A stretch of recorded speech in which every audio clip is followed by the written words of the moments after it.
네, 안녕하십니까. 일산 그리스도의 교회 임성택 목사입니다. 한 주간 동안도 잘 지내셨습니까? 주변의 환경이 많이 변하고 있고요. 또 염려하시는 모든 일들이 잘 해결됐으면 좋겠다 하는 생각에서 함께 기도하기를 원합니다. 오늘은 제10강 가스펠 스튜디오 제10강 창조 목적 달성을 위한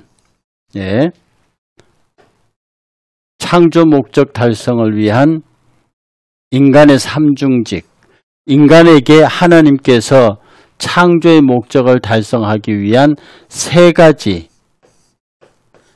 이건 특권이기도 하고요, 특권이기도 하고 직무기도 합니다. 그래서 인간에게 세 개의 직무를 주셨는데 같이 주셔서 삼중직, 이것은 인간의 특권이면서도 직무다. 즉 오직 인간에게만 주어진 것이고 또 인간만이 그것을 해야 되는 일이다. 다른 모든 피조물의 존재 이유가 있음 같이 인간도 이 삼중직을 위해서 존재한다. 그래서 이것을 인간의 삼중직이라고 그랬습니다. 그래서 오늘 저와 여러분들이 아시는 분들도 있을 텐데요. 어떤 면에서 한번 요것에 관해서 함께 나눠보도록 그렇게 하겠습니다.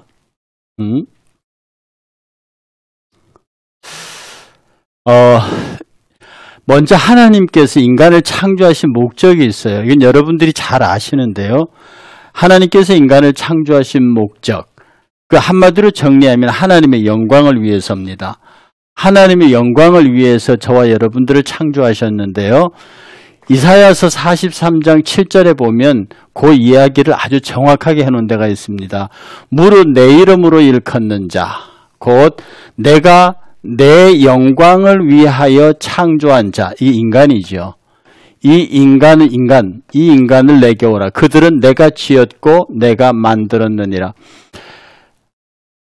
아주 단답형으로 말씀드려서 하나님께서 인간을 왜 지으셨느냐? 당신의 영광을 위하여입니다. 하나님께서 당신의 영광을 위하여 인간을 지으셨고 그리고 모든 만물을 지어서 인간에게 주셨습니다. 그래서 인간은 만물을 대표해서 하나님께 영광을 돌리고 만물을 인간을 통하여서 하나님께 영광을 돌리도록 그렇게 구조되어져 있습니다. 그래서 창조물은 제가 지난번에도 말씀드렸듯이 이 창조 유기의 질서가 하나님이 있고 인간이 있고 거기에 만물이 있습니다. 하나님의 지배를 인간이 받고 인간이 만물을 지배하는 거죠. 그래서 모든 만물은 인간을 통하지 않고는 하나님에게로 갈 수 없습니다. 만물은 인간을 통하지 않고는 하나님께 영광을 돌릴 수 없습니다. 만물은 인간을 통하지 않고는 그 어떤 것도 자기의 존재 목적과 이유를 달성할 수 없습니다. 오직 하나님의 영광을 위해서 가능한 것이 인간입니다. 그래서 만물은 인간에게 복종해야 합니다. 이것을 제가 윤리라는 말씀으로 설명드릴 때 이것이 하나님의 창조 질서에 자연 질서와 윤리 질서 두 개가 있다. 모든 자연 만물이 굴러가는 자연 질서와 그 다음에 위계 질서로서 하나님, 인간, 만물로 이어지는, 그래서 이 피조 3차원의 세계에서는 누가 뭐라 그래도 인간을 있는 피조는 없다. 만물의 왕은 인간이다. 인간의 왕은 하나님이다. 하나님께서 인간은 만물의 왕으로 세우시고 만물을 지배하고 다스리게 하셨습니다. 뭐를 위하여? 하나님의 영광을 위하여. 해서 이 하나님의 영광을 위하여, 이 하나님의 영광을 드러내기 위해서 인간에게 세 개의 직분을 주셨습니다. 아까 삼중직이라고 그랬죠. 이 세 가지 직분을 주셨는데 그 첫째가 선지자직입니다. 선지자직입니다. 이것은 먼저 선자 알지자죠. 먼저 안다는 뜻입니다. 이스라엘 백성들을 통해서 쭉 하나님께 수많은 선지자를 보내셨습니다. 그건 뭡니까? 먼저 선 알지. 하나님의 뜻을 먼저 아는 사람입니다. 그래서 만백성에 전파하는 사람이죠. 예언자라는 말도 있죠. 그건 맡길 예자입니다. 미리 예자의 개념보다 맡길 예자의 성격이 강합니다. 하나님의 말씀을 맡겨서 그 하나님의 말씀을 맡은 자가 사람들에게 말하는 것이 예언자입니다. 어쨌든 하나님의 뜻을 가장 먼저 안다. 하나님의 뜻을 먼저 안다는 의미에서 인간은 하나님의 뜻을 먼저 아는 선지자직의 권한을 부여받았습니다. 그러니까 오직 하나님은 인간에게 당신의 뜻을 전달합니다. 왜 이 선지자직이 중요하냐면 아버지 하나님의 뜻을 알아야 내가 그 뜻에 맞게 만물을 통치하지요. 이게 왕의 개념을 보면요, 이런 겁니다. 여러분 아시죠? 옛날에 헤롯 대왕이 있을 때 이 헤롯 대왕의 위에 누가 있었느냐 하면은 시저, 황제가 있었습니다. 그래서 이 황제의 통치를 받는 헤롯을 무슨 왕으로 불렀냐면 분봉왕으로 불렀어요. 분봉왕입니다. 분봉왕이죠. 헤롯이 유대 백성을 통치하긴 통치해도 자기 마음대로 통치하는 게 아니라 반드시 황제의 뜻을 받아서 황제의 권한을 위임받아서 유대를 통치해요. 그게 헤롯 입장에서는 황제의 뜻을 아는 것이 굉장히 중요합니다. 지금도 장관들이 자기 맡은 분야에서 국가를 경영하잖아요. 자기 마음대로 합니까? 아니, 그 대통령의 뜻을 알아야 돼요. 통치자의 뜻을 아는 게 중요하거든요. 그래서 우리가 이 만물을 다스리기 위해서는 이 만물의 주인이시고 이 만물을 우리에게 위탁하신 하나님의 뜻, 그것을 먼저 알아야 해요. 그래서 인간은 하나님으로부터 당신의 뜻을 가장 먼저 알 수 있는 특권을 받았고 그걸 알 권리도 있고 의무도 있습니다. 왜? 당신의 영광을 위하여. 그 다음에 두 번째 주어진 권한이 뭐냐 하면 제사장직입니다. 이 제사장직, 여러분이 제사 그러면 구약을 선뜻 떠올리죠. 그래서 막 속죄의 제사를 지내고 막 양도 잡고 소도 잡고 그래 제사를 지내는 것을 이해하시잖아요. 그런데 이 제사는요, 여기는 아담과 하와에게 준 특권이기 때문에 아담은 동시에 사람입니다. 사람에게 준 특권인데 이때는 타락하기 전이었어요. 그 타락하기 이전이니까 제사를 지낸다 해도 당연히 속죄의 제사는 없겠죠. 여기에서의 제사의 성격은 다분히 감사입니다. 다분히 감사와 찬양의 성격이 강한 그런 제사죠. 그래서 막 그 제사법에 의해서 막 제물 차려놓고 이런 제사가 아니라 하나님 앞에 나와 예배하는 것입니다. 이거는 하나님의 뜻을 먼저 아는 거고요. 하나님 앞에 나와서 예배하고 그를 기뻐하고 온전히 그 앞에 즐거워하는 삶. 이 만물들이 인간과 더불어 교제하면서 하나님의 뜻을 알고 하나님 앞에 예배한다고 이 직을 부여받은 것이 바로 뭐냐면 제사장직입니다. 이것은 회개와 어떤 속죄의 제사의 개념이 아니고 찬양과 경배와 감사의 제사, 하나님 앞에 온전히 찬양과 경배와 감사의 제사로 나아가는 그런 인간이 만물과 더불어서 하나님 앞에 예배할 수 있는 그 총체적인 예배의 권리를 인간이 위임받았어요. 그것을 인간의 제사장직이라 그럽니다. 그 다음에 왕직이 있어요. 일명 문화명령이라고도 하는데 왕직, 만물을 통치하고 지배하고 다스리는 권리입니다. 만물을 지배하고 통치하고 다스리는 권리. 이게 왕으로서죠. 아까 말했던 왕의 왕 되시는 하나님으로부터 모든 권한을 위임받아서 만물을 지배하고 다스리는 거예요.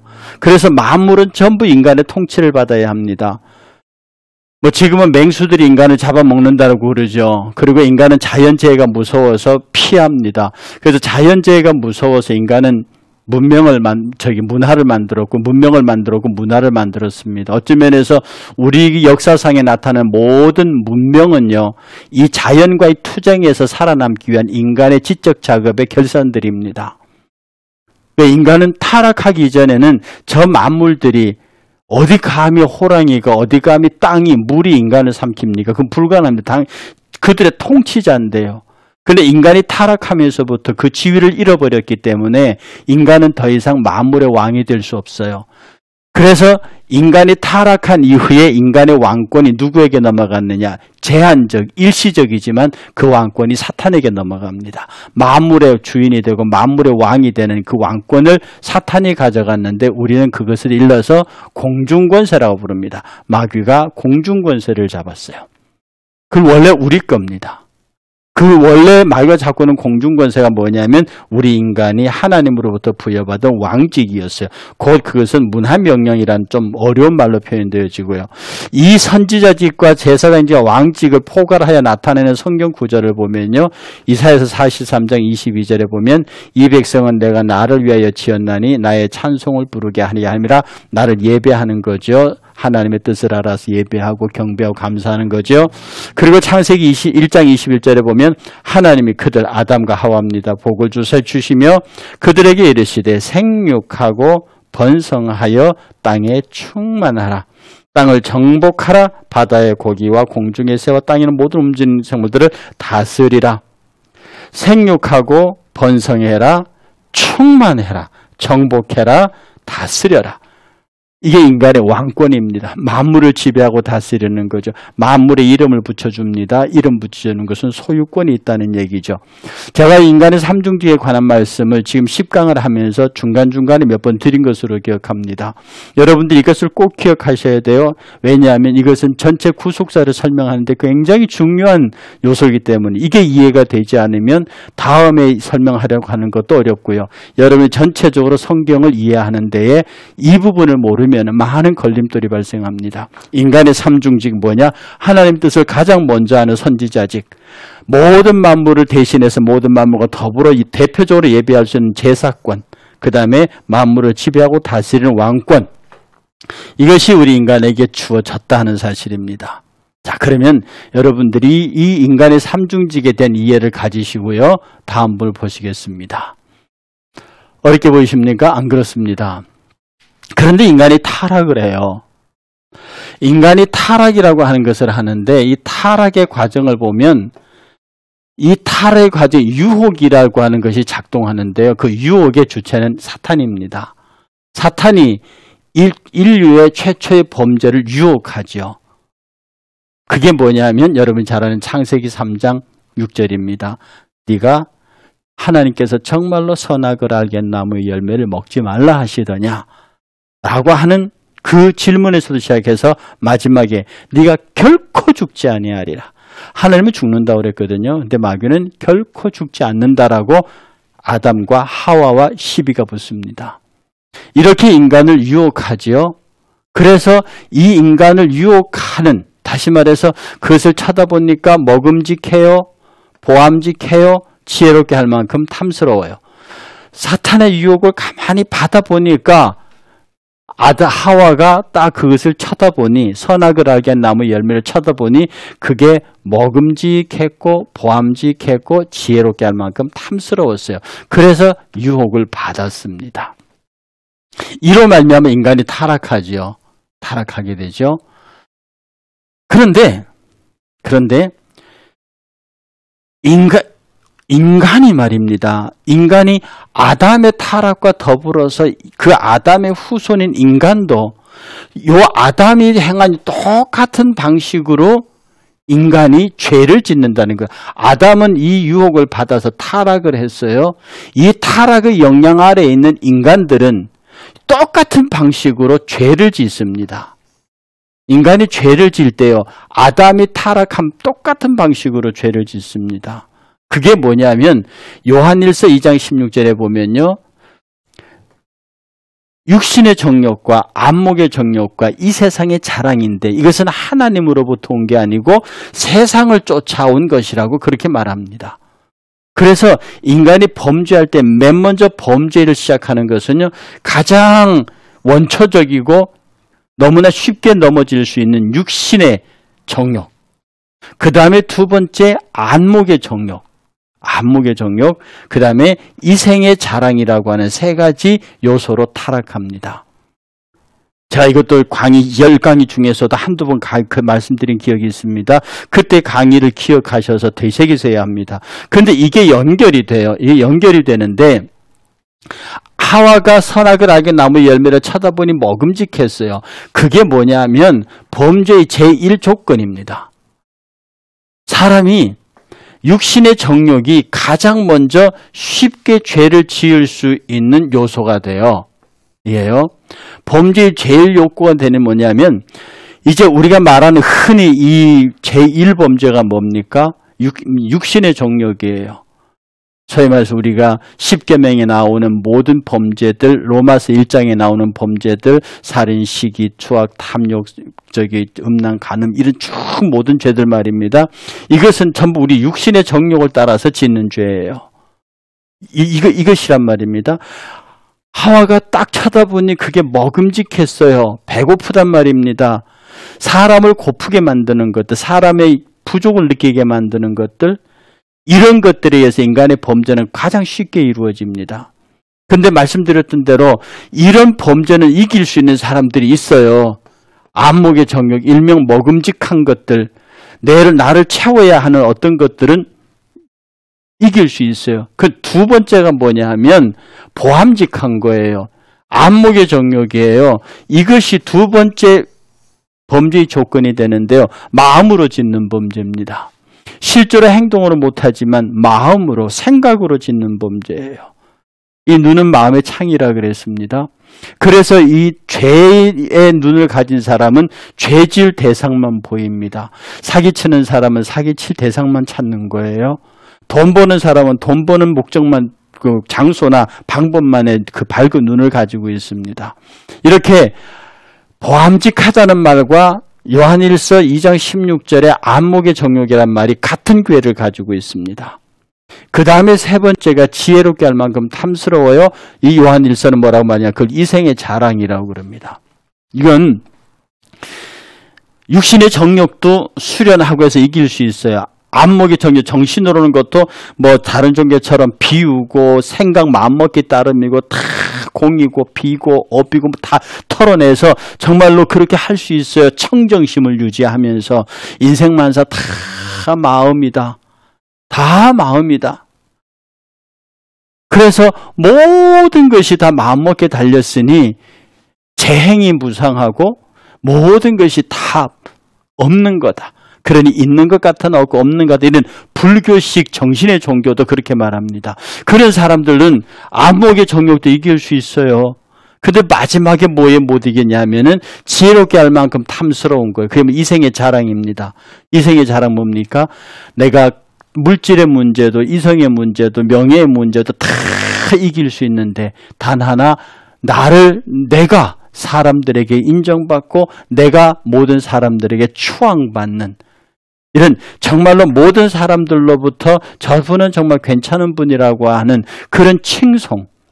이것은 모든 걸 다 극복할 수 있지만 이거는 극복할 수 힘들죠. 이걸 이생의 자랑이라고 그래요. 이것이 범죄의 제3조건이 됐습니다. 제가 이걸 언제 설명을 드렸냐 하면은 사탄이 인간을 공격할 수 있는 무기를 말씀드릴 때 말씀드렸습니다. 사탄은 인간을 공격할 수 있는 무기는 3개밖에 없습니다. 이걸 갖고 아담과 하와를 무너뜨렸어요. 딱 쳐다보니까 먹음직하고 보암직하고 지혜롭게 할 만큼 탐스러워요. 이 3가지 화살을 타다탁 날리는 순간에 아담과 하와가 그냥 나가 떨어졌습니다. 아담의 실패는 이렇게 끝났어요. 결국 이 아담의 실패 아래에 있는 우리 인간들은 여전히 사탄이 화살을 빼서 육신의 정욕과 안목의 정욕과 이생의 자랑이라는 화살을 다다닥 쏴버립니다. 하나씩 맞으면 어느 걸 맞아도 똑같이 쓰러지기를 마찬가지입니다. 그래서 우리는 아담의 실패 아래 있는 인간들이에요. 아담이 이런 실패를 했기 때문에 이것으로 말미암아 삼중직을 상실했습니다.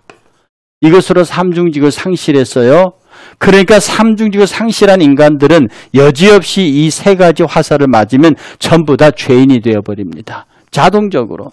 죄가 있었죠? 죄인이 되어버립니다. 다시 말씀드립니다. 이 3가지를 이 아담이 범죄함으로, 이 유혹을 받아 범죄함으로 그렇게 소중한 삼중직을 상실했습니다. 이 삼중직을 상실했어요. 굉장히 중요합니다. 뭘로? 사탄의 유혹에 의한 인간의 타락으로. 이겁니다. 삼중직을 상실해버렸어요, 이게. 그 삼중직을 상실한 결과가 어떻게 되느냐? 인간은 이 3가지 사탄의 화살을 막을 방법이 없어요. 막을 방법이 없다고. 왜냐하면 우리 인류 조상 아담이 이미 삼중직을 무너뜨렸고 이 3 화살에 맞아서 다 그 인생에 하나님과 원수가 되어버렸기 때문에 마귀가 계속해서 이 화살을 쏴댑니다. 막을 길이 없어요. 방법이 없어요. 그래서 전부 다 우리는 죄인이 되어버렸습니다. 죄인이 되어버렸습니다. 우리는 여전히 삼중직을 상실한 상태에 있는 거예요. 무서운 현실입니다. 아담의 삼중직 상실이 왜 우리에게 그것 때문에 우리가 죄인이 돼요? 이 세 가지로 유혹을 받아서 죄를 지어버립니다. 그 죄가 인간에게 들어오면서 삼중직을 빼앗겼어요. 빼앗김으로 말미암아 인간은 이 세 가지 화살 중에 거의 대부분 세 개를 다 맞죠. 그러나 하나를 맞아도 그는 죄인이 됩니다. 모든 사람이 죄를 범하였음에 하나님의 영광에 이르지 못한다. 그럼 우리가 어떻게 그러면 인간이 구원받을 수 있겠습니까? 여기에서 예수 그리스도가 등장합니다. 이 사탄의 유혹을 받아 실패한 첫 번째 아담이잖아요. 이 첫 번째 아담의 실패를 회복하기 위해서 둘째 아담이 오십니다. 여러분, 둘째 아담이 누굽니까? 예수 그리스도죠. 예. 여러분이 아시는 둘째 아담이 예수 그리스도입니다. 이 예수 그리스도가 오셔서 맨 먼저 하신 일이 뭡니까? 인간의 잃어버린 삼중직을 찾아주는 것이었습니다. 예수님이 회개하라 천국이 가까우나 그 말씀을 하시기도 전에 본격적으로 나가서 복음을 전하고 막 전도 활동과 치료하고 고치시고 가르치기 전에 예수님께서 맨 먼저 40일 금식하시고 난 다음에 그의 공생애를 시작하기 첫쯤에 그가 맨 먼저 한 것이 에덴 동산에서 첫 번째 아담이 마귀 앞에 섰던 것처럼 40일 금식 기도를 마치신 예수께서 사탄 앞에서 섭니다.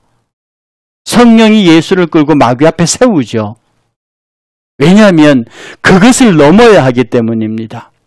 거기서 인간의 잃어버린 삼중직을 찾아와야 하기 때문이에요. 예수 그리스도는 죄 없는 완전한 인간입니다. 죄 짓기 이전에 아담과 똑같은 상태였다고요. 그러니까 죄 짓기 이전에 아담이 잃어버렸던 그 인간의 삼중직을 예수께서 찾아오셔야 돼요. 그래야 그분이 우리의 둘째 아담이 되시잖아요. 둘째 아담으로서 첫 아담이 실패한 것을 회복하심으로 그가 우리의 구세주가 될 수 있는 거예요. 그래서 예수님께서 40일 금식하자마자 맨 먼저 하신 일이 첫째 아담으로부터 빼앗아간 인간의 삼중직을 되찾아오시는 일이었어요. 그러나 아담이 에덴 동산에서 사탄의 시험을 받을 때는 그 선악을 알게 한 나무가 열매 아니라도 먹을 게 지천으로 열려 있었습니다. 그걸 먹지 않아도 아담과 하와는 죽지 않았다고요.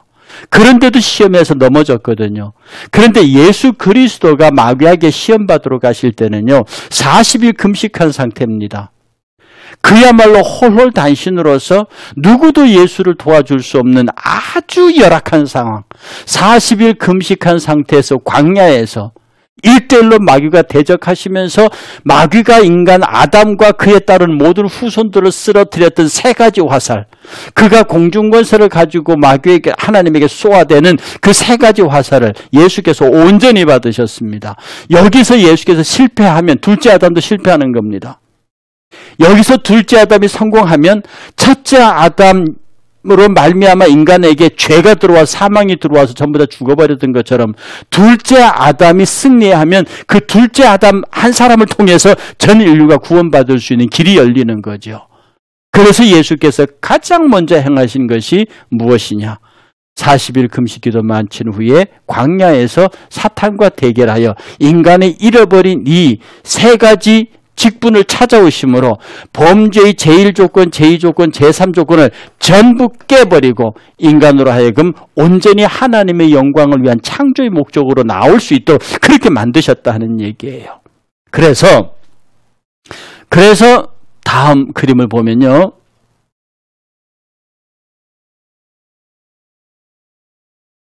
네. 보세요. 지금 이제 제가 도표를 보면서 말씀을 드릴 텐데요. 이 세 가지 구분을 했습니다. 하나는 아담과 하와라고 하는 인간이 있어요. 인간. 이게 아담과 하와, 인간이 아니에요. 아담과 하와입니다. 이건 인간이에요. 이게 아담과 하와. 최초의 에덴 동산의 아담과 하와. 그리고 예수님. 그리고 우리 인간. 이 세 집단이 어떻게 마귀의 공격에 대응하고 어떻게 결과가 되어졌는지를 비교해서 우리가 어떻게 아담과 하와 때문에 죄인이 되었고 어떻게 예수 때문에 우리가 다시 죄에서 회복해 구원받은 백성이 되어서 은혜롭게 살고 있느냐 하는 것을 도표 형식으로 차례대로 정리해 보겠습니다. 성경에는요, 이 세 가지 줄이 나와 있습니다. 이게 뭐냐면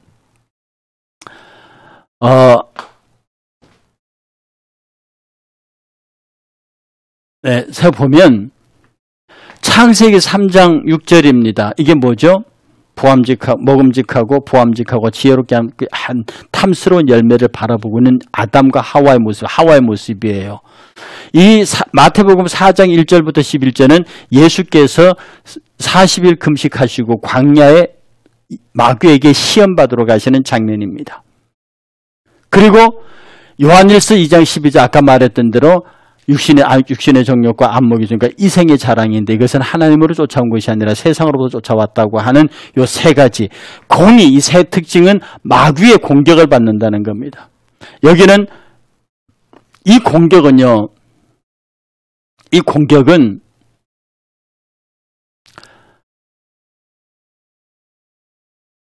이 공격이 이루어진 장소는 에덴 동산입니다. 그런데 이 에덴 동산은요, 최고의 조건, 최선의 조건을 갖춘 곳이에요. 최고의 조건을 갖춘 곳이에요. 그야말로 배고픈 것도 없고 뭐 힘든 것도 없고 그야말로 인간이 살 수 있는 만물이 살 수 있는 최고의 조건, 최선의 조건을 갖춘 상태에서 시험을 받았다는 겁니다. 그런데 예수님은요, 최악의 조건에서 시험 받았어요. 아까 말씀대로 광야라고 하는 그것도 금식, 그것도 40일 금식을 맡은 육신으로서는 견딜 수 없는 최악의 상태에서 육신 상태가 최악이고 주변의 환경이 최악이에요. 그런 조건에서 그러니까 이 첫 아담과 둘째 아담의 이 시험의 장소의 조건은 극과 극의 최고의 극과 극입니다. 그런데 결론에서 말하는 거지만 여기에서 아담과 하와의 사탄의 도전은 실패했고 여기에 예수 그리스도께서 사탄의 도전에 대해서 여기에서는 성공하셔요. 이게 우리에게는 굉장히 중요한 거라는 겁니다. 그런데 똑같은 시험을 받고 저와 여러분이 지금 시험 받고 있잖아요. 아까 말씀대로 육신의 정욕과 안목의 정욕과 이생의 자랑이라는 사탄의 화살을 맞고 있는 우리는 그냥 삶의 자리, 동일한 조건을 갖고 있습니다. 지금 우리가 살고 있는 이 지금 여러분의 삶이 형편이에요. 모두에게 거의 공평합니다. 뭐 어떤 사람은 나는 죄를 지을 수 없는 환경에 있다 이렇게 말하지만 그건 옳지 않아요. 우리가 지금 살고 있는 각자 위치에서 각자 하나님의 선한 양심을 따라 혹은 마귀의 유혹을 받을 수 있는 조건은 똑같습니다. 그래서 각자 삶의 자리에서 유혹을 받아요.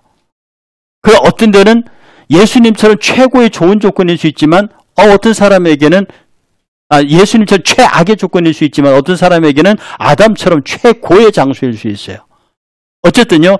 이렇게 장소가 인간 관심보다는 이 아담과 예수 그리스도가 시험받는 장소가 극명히 대비된다고 하는 것. 요게 이 장소의 방점이 있습니다.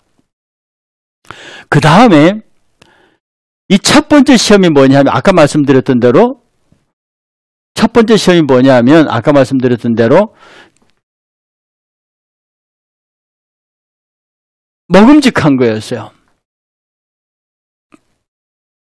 정말 탐스러운 먹음직한 것. 예수님의 시험에는요 돌로 떡이 되게 하는 거예요. 40일 금식하여 배고픈 예수에게 돌로 떡이 되게 하라는 겁니다. 이건 아주 직설적인 유혹이고 직접적인 효과를 낼 수 있는 그리고 가장 유혹받기 쉬운 상태예요. 이 사태에 이렇게 응답했고 인간에게 마귀가 쏘아대는 것은 육신의 정욕이라는 화살이에요. 이 인간의 부분에 관해서는 이 설명이 끝난 다음에 다시 한번 정리를 하겠습니다. 지금 이 설명의 핵심은 아담, 하와와 예수님과의 시험받는 조건으로 일단 맞추도록 하겠습니다.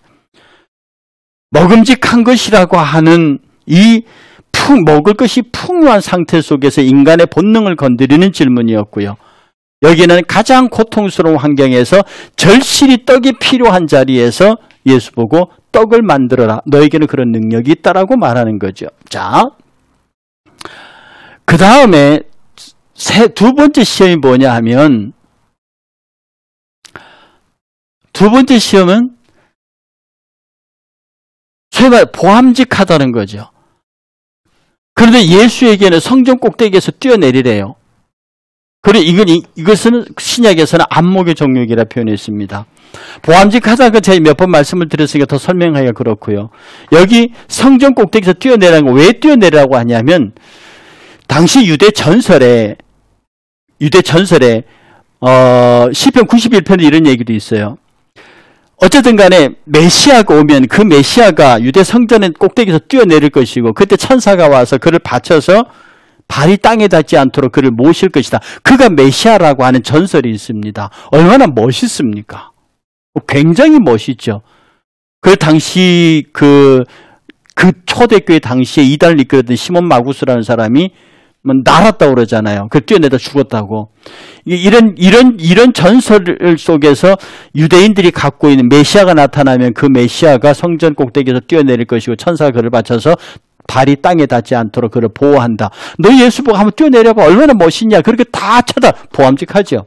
다 쳐다보고 그렇게 화려하게 메시아에 등극하면 되지, 뭘 그렇게 내가 말기로 십자가 어쩌고 하는데 그런 거 뭐하러 하느냐라고 굉장히 보암직한 제안을 하는 거죠. 그 다음에 세 번째 시험이 뭐냐 하면, 세 번째 시험이요,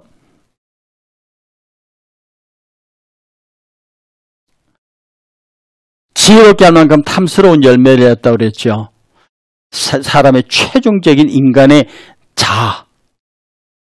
인간의 자존, 다 포기하도록 버릴 수 없는 어떤 내 프라이드, 이런 것들인데, 이것이 예수에게는 천하만국을 조건으로 걸고 사탄에게 경배하라라고 하는 제 시험으로 들어옵니다. 결국 너는 세상을 위해서 오지 않았느냐? 내가 이 세상 다 내줄게. 지금은 인간에게 주어졌던 공중권세가 내게 있어. 이걸 너에게 줄 테니까 너는 나에게 경배해. 여러분, 인간의 왕권은 하나님으로부터 왔거든요. 그래, 우리가 인간의 왕권을 하나님부터 받아서 그 왕권으로 만물을 다스렸습니다. 근데 마귀가 세상을 다스릴 권한을 예수에게 주겠다는 건 뭡니까? 내가 하나님의 자리에 있겠다, 그런 말이란 말입니다. 그래, 어쨌든 마귀의 주장은 지금 내가 왕권 갖고 있으니까 이거 너에게 줄게. 그러니까 나에게 한 번만 절해, 한 번만 경배하면 내가 이 모든 걸 다 주겠다 라고 그렇게 예수에게 도박을 하는 겁니다.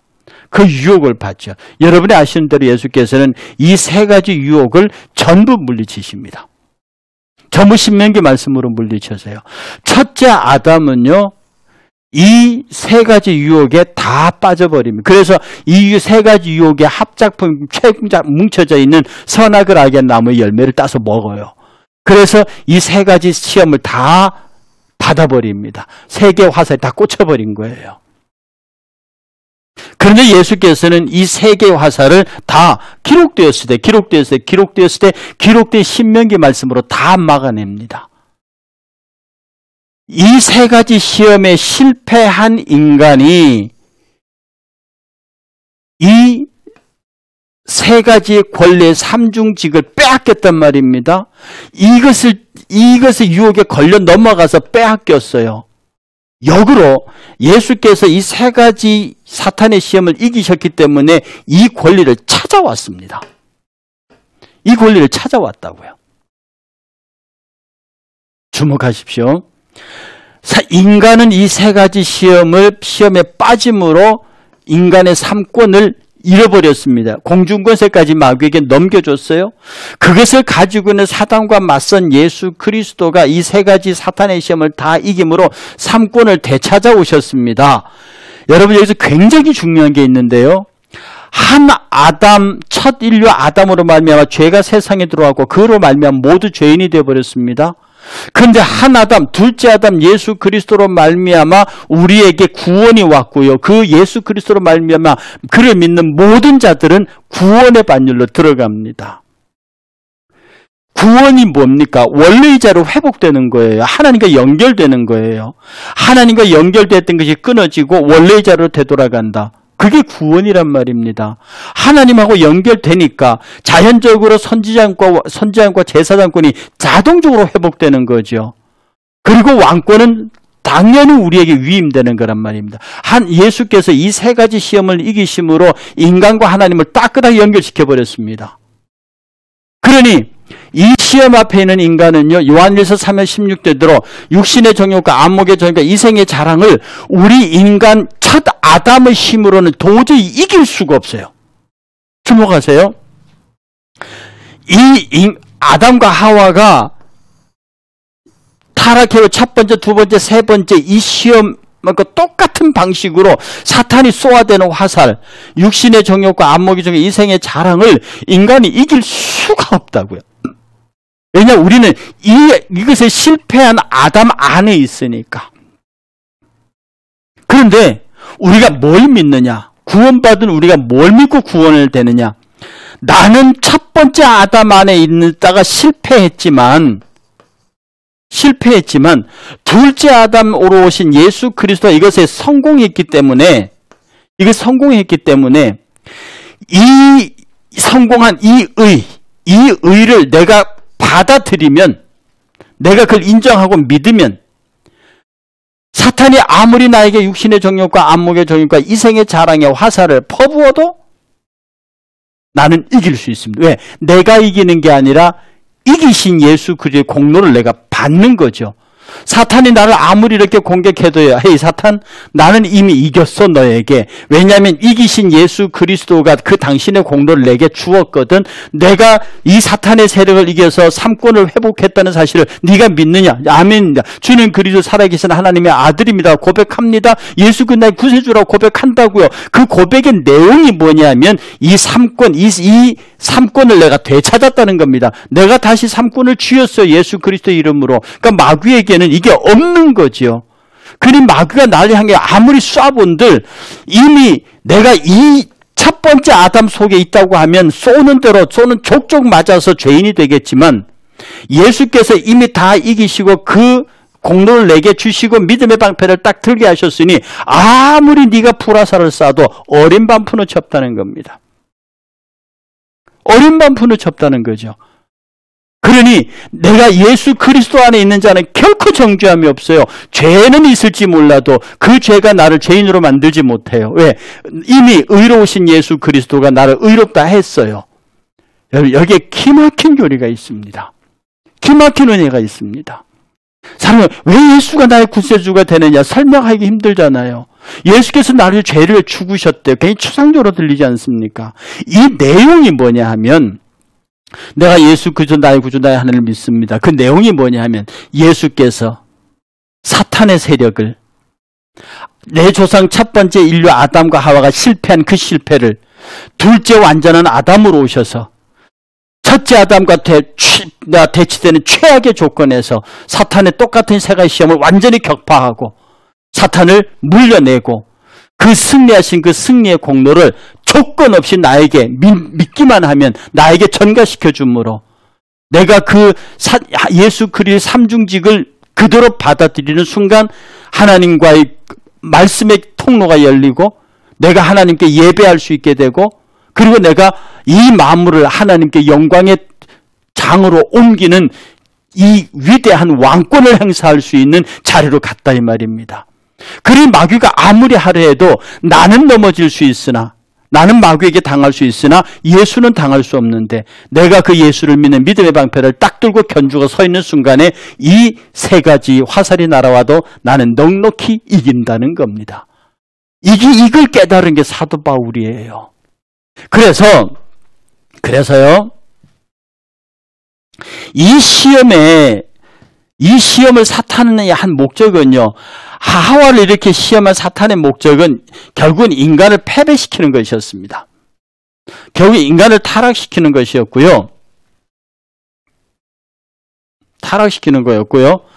그리스도를 패배시킬 목적이었습니다. 인간을 타락시키고 그리스도를 패배시킬 목적이었어요. 그리고 역시 인간에게 이런 것을 준 것은 더 절대로 예수 그리스도를 쫓지 아니하고 세상을 쫓아가게 하려고 하고 끝없이 우리에게 육신의 정욕과 안목의 정욕과 이생의 자랑의 화살들을 막 쏘아서 그렇게 되게 만드는 거예요. 그 결과가 어떻게 됐습니까? 결과는 이렇게 됐습니다. 아담과 하와는 패배했어요. 뭐 이러죠? 예? 아담과 하와는 패배했어요. 그러나 예수 그리스도는 승리하셨습니다. 우리에게는 승리와 패배가 같이 있어요. 인간에게는 승리와 패배가 같이 있는데 예수 그리스도를 온전히 믿어서 예수 그리스도의 승리를 그대로 나의 승리로 믿고 받아들이는 사람은 승리자가 되는 거고, 예수를 믿지 아니하고 예수 그리스도의 승리를 받아들이지 않는 자는 그는 이 받아들이는 걸 거부한 것으로 그는 패배자가 됩니다. 그래서 늘 말씀드렸지, 죄 중에 가장 큰 죄가 예수 안 믿는 죄입니다. 교회에서 가르치는 가장 큰 죄는요, 살인죄도 아닙니다. 반역죄도 아닙니다. 가장 큰 죄는요, 예수 안 믿는 죄예요. 즉 그리스도의 이 승리를 나의 것으로 인정하고 예수 그리스도 나의 구주 나의 하나님으로 받아들이지 않는 거예요. 않는 겁니다. 우리가 이런 것들을 생각하면 놀라운 것들을 발견하게 됩니다. 뭔 줄 압니까? 이때까지 내가 무엇을 믿고 무엇을 신앙생활을 해야 하는지에 관한 고민도 없이 그냥 예수를 믿습니다 했다는 거예요. 그래서 지금 분명히 여러분 알 것은 여러분이 무엇을 믿습니까? 주는 그리스도이시오 살아계신 하나님의 아들이시오 믿습니다. 맞습니다. 예수 그리스도를 믿으면 천당 갑니다. 맞습니다. 예수 그리스도를 믿으면 병이 낫고 악한 영이 물러가고 물질적인 복을 받습니다. 맞습니다. 그 가장 밑바닥에 우리 신앙의 가장 기본된 프레임은 뭐냐 하면 첫째 아담 실패에 가입되어 있는 우리가 첫째 아담과 똑같은 정죄에 빠져 있습니다. 첫째 아담과 똑같은 정죄에 빠져 있어요. 그래서 예수가 오기 이전의 인간은 똑같이 멸망의 자식이었습니다. 우리가 구원받았다 하는 것은 이런 최초의 첫 아담의 상태에 빠져있는 우리가 둘째 아담 예수 그리스도의 상태로 옮겨가는 것, 이게 구원받았다는 건데, 예수 그리스도가 40일 금식하시고 광야에서 최악의 조건에서 사탄의 세 가지 시험을 다 물리치시고 그것을 우리에게 전가하셨어요. 하나님의 아들이 그렇게 전가하셨어요. 그 전가한 방법이 뭐냐면 십자가입니다. 예수께서 생애를 시작하시면서 우리의 구원의 내용을 완성해 놓으셨습니다. 여러분 시간표 잘 보셔야 합니다. 우리의 구원의 내용을 이미 우리가 구원받을 내용을 완성하셨어요. 여러분 십자가가 구원의 완성이 아닙니다. 그 십자가는 구원의 절차사의 완성입니다. 예수께서 요단강에 세례 받으시고 사역을 시작하십니다. 그 사역 전체가 뭐냐 하면 광야에서 마귀를 멸하신, 광야에서 마귀의 세력을 꺾으신 그 예수 그리스도의 회복된 삼중직을 우리에게 전달해 주는 수단이 십자가입니다. 예수 그리스도께, 왜? 우리가 그리스도의 삼중직을 받을 수 있는 길은 죄 없어야 되거든요. 최초 인간이 죄 없는 아담의 상태로 돌아가야 되거든요. 그 죄 없는 상태로 돌아가면 그러면 내가 삼중직을 소유할 수 있습니다. 내가 소유할 수 있는 삼중직, 첫째 아담은 그걸 잃어버리고 빼앗겼지만 둘째 아담은 그걸 온전히 회복해서 당신의 것으로 가지시고 이것을 십자가를 통하여 우리에게 주십니다. 가져가라고. 이는 저를 믿는 자마다 예수 그리스도가 우리를 위해서 죽으시고 그 죽으심을 통해서 이 삼중직을 인간에게 넘겨주어서 원래의 창조의 목적대로 돌아가 하나님께 영광 돌리게 하는 존재로 간다. 이를 믿는 자는 멸망치 않고 영생을 얻는다는 거죠. 믿음의 내용, 우리가 십자가를 통해서 받아야 하는 내용이 뭡니까? 인간의 삼중직입니다. 십자가를 통해서 우리가 은혜로 받아야 되는 내용이 뭐냐? 그 은혜를 열고 들어가 보면 그 은혜가 감싸고 있는 내용이 뭐냐? 하나님이 우리를 창조하신 목적을 수행하고 다스리기 위한 이룰 수 있는 수단, 삼중직이 그 은혜의 보따리 안에 있습니다. 예수님이 그걸 주신다는 거예요. 그래서 우리는 예수를 믿는 순간에 만물의 지배자가 됩니다. 제가 늘 말씀드렸던 대로 여러분 앞에 기어가는 작은 미물 하나도 여러분의 백성입니다. 왜? 그 미물 개미 한 마리도 여러분을 통하지 않고는 하나님께 영광을 못 돌려요. 길가리에 이름 없는 풀과 꽃 하나도 여러분의 백성이에요. 여러분이 그들 돌보지 아니하면 그들은 하나님께 영광을 돌릴 수 없어요. 그래서 제가 여러분들에게 이름 없는 꽃이라도 꺾지 마라. 어떤 경우도 생명을 해하지 마라. 할 수 있거든. 인간이 생존하는데 필요한 가장 극소량의 생명만 취하고 동물이든 식물이든 그들의 생명을 함부로 해하지 말라는 세상의 자연보호운동이요. 이 기독교 이런 교리에 발꿈치도 못 쫓아옵니다. 발꿈치. 불교의 자비사상 못 쫓아옵니다. 정말로 우리의 모든 것을 다해 보살피고 지키고 다듬어야 할 것이 저 자연들입니다. 왜? 저 자연들은 내 백성이요? 단순히 백성인 정도가 아니라 저 모든 백성들이 나를 통하여 하나님께 영광을 돌리도록 그렇게 구조되어졌고 우리는 그의 왕이기 때문에 그렇습니다. 이게 우리 구원의 얽힌 설계도입니다.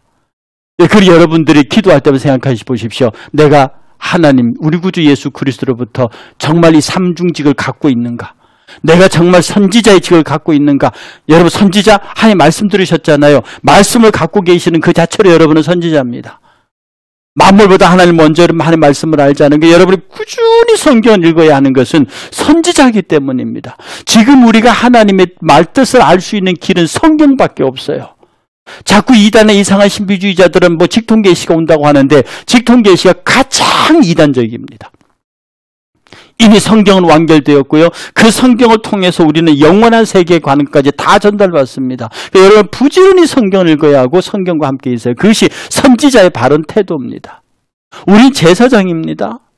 예수 그리스도 우리의 대제사장이 되셨어요. 우리는 부지런히 하나님을 예배하고 찬양하고 경배하는 일에 그 직무를 수행하는 데 최선을 다해야 합니다. 정말로 전심을 다해서 그를 경배하고 섬겨야 돼요.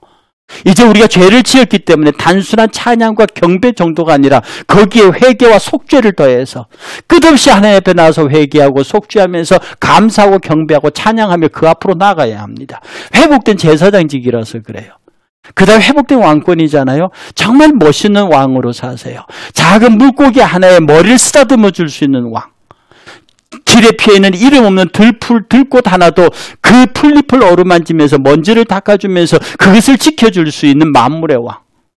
그 모든 것을 더불어 하나님께 영광을 돌릴 수 있도록 그야말로 참 아름다워라 주님의 세계는 하고 저 소나무 저 들풀 저것들까지도 다 하나님의 영광의 도가 되게 만들어. 여러분 이게 믿음의 내용입니다. 그렇게 사는 자의 삶을 기쁨이란 삶이고요. 그렇게 사는 삶을 하고 영원히 그 바라고 기대하는 것이 소망이고요. 내가 그렇게 살 수 있다고 그리스도 안에서 확실히 자기를 드러내는 것이 믿음입니다. 그리고 그렇게 살아가는 내 감정의 상태를 사랑이라고 말해요. 기독교의 모든 진리, 구원 체계, 삶의 체계, 윤리 체계가 전부 이 삼중직에 연결되어 있습니다. 그런데 그동안 많은 시간 동안 삼중직에 대한 메시지가 줄어들고 좀 뭐한 얘기입니다만 뭐 축복 얘기라든지 뭐 병 고침 은사 얘기가 복음을 대체하는 경우가 너무 많았습니다. 이제 이것이 회복되면요. 질병이 설 자리가 없어요.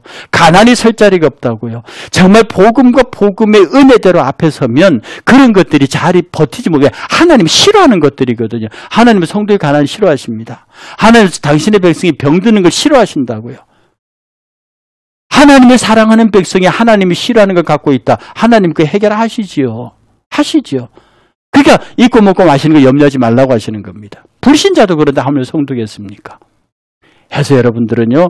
오늘 제가 삼중기에 관해서 띄엄띄엄 말씀드리고 또 몇 번 더 오늘 종합적으로 말씀을 드렸는데 이 삼중직의 상실과 회복과 다시 삼중직을 유지하고 활용하는 이것이 우리 믿음의 큰 패러다임이라는 걸 깨달으시고 실제로 이런 삶의 삼중직의 실천이 여러분 가운데 삶 가운데서 나타나시기를 주의 이름으로 축복합니다. 삼중직의 멋있는 소유자가 되시기를 다시 한번 주의 이름으로 축복합니다. 감사합니다. 다음 주에 뵙겠습니다.